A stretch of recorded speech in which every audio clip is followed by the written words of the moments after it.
Hello, how are you? My name is Sumarni. Today, I would like to share my study about does premenstrual exercise reduce pain, anxiety, and improve self-esteem and serotonin level in premenstrual syndrome.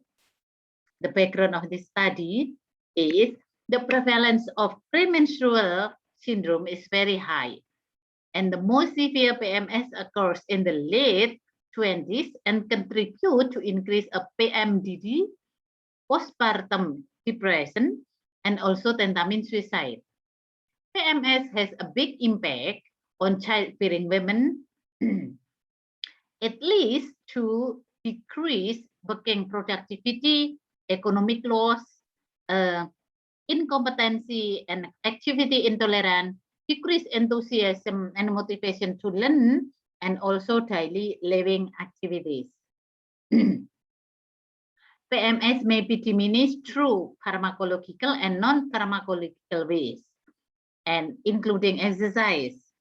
So the aim of this study is to prove that a premenstrual exercise can reduce the intensity of pain, anxiety, increase self-esteem, and serotonin level in PMS, and to identify risk factors for PMS. The method of this study, the research design is through experimental study with a simple randomized pretest post-test with a control group design. And samples were 88 Indonesian females suffering PMS, 41 women as an intervention group, and 47 women as a control group. The subject experienced PMS, which was screened using the DSM-4 questionnaire for the previous 3 months beforehand. Intervention in the form of premenstrual exercise was conducted for 45 minutes per session. And the collecting data using NRS scale questionnaire, Hamilton Anxiety Rating Scale, Rosenberg scale, and then blood sample for examination of serotonin level. The study ran from July 2018 to January 2019, and ethical clearance gaining from KEPK from Diponegoro University and Karyadi Hospital. The result of this study, the prevalence of PMS is 81.3%.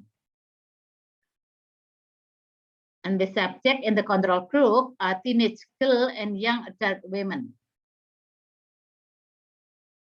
From the table 1, that is a bivariate PT test at dependent variable between pre-test and post-test for intervention and control group.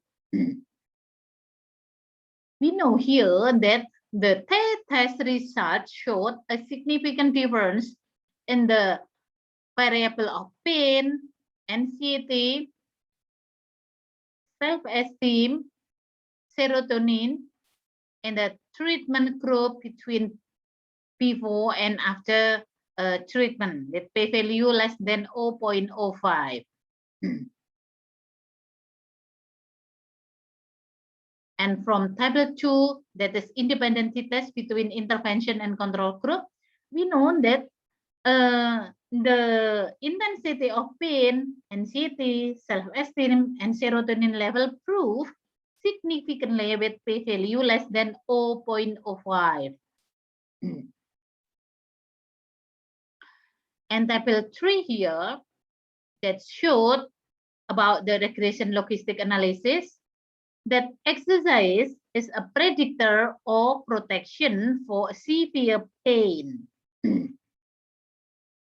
And exercise are risk factors independently and together for severe pain. And the long day of menstrual period is a risk factors independently for severe pain.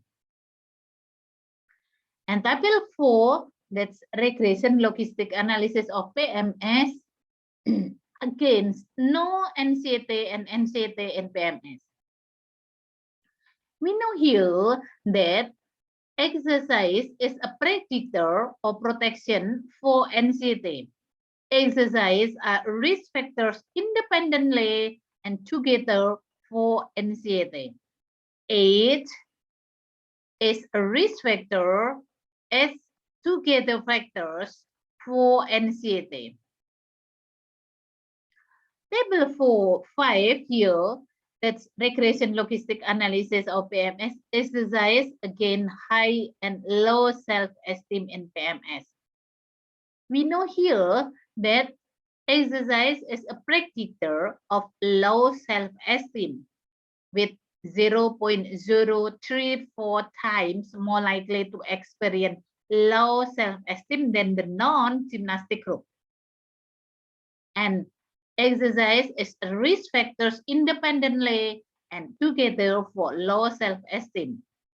And self-esteem at pre-test is a risk factors together with other factors for low self-esteem. And age is a risk factors together with other factors for low self-esteem. Women do exercise was likely to have 0.103 times to have lower serotonin than those who did not do exercise. And lower serotonin level is a risk factors together with other factors for high serotonin level. And high serotonin level at pre-test as risk factors for independently or together with other factors for high serotonin level.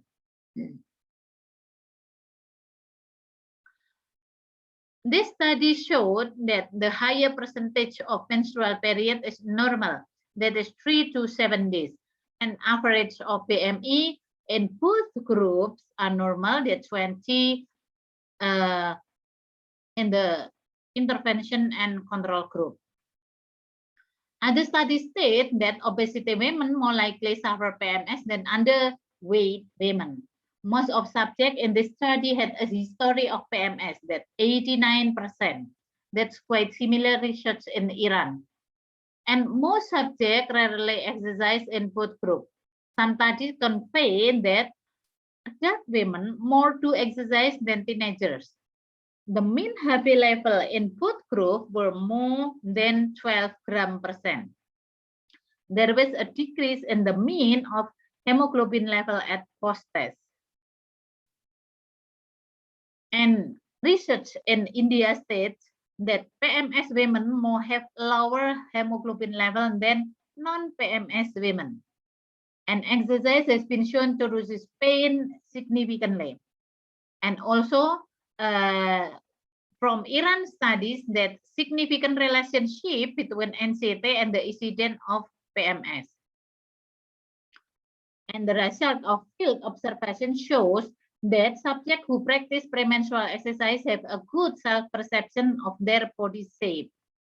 And it is also shown that the increase of mean of the hormone serotonin significantly. Women who exercise felt slimmer, which indicated by BMI getting closer to balance. From conclusion here, that prevalence PMS is 81%, PMS exercise reduce pain, anxiety, increase self-esteem significantly. And PMS exercise is proven independently and together as a predictor factor for the incidence of severe pain, anxiety, and negative self-esteem in PMS. Exercise is proven to be a predictor of low serotonin in PMS level. So that is all of my study. Thank you so much. Thank you and my pleasure.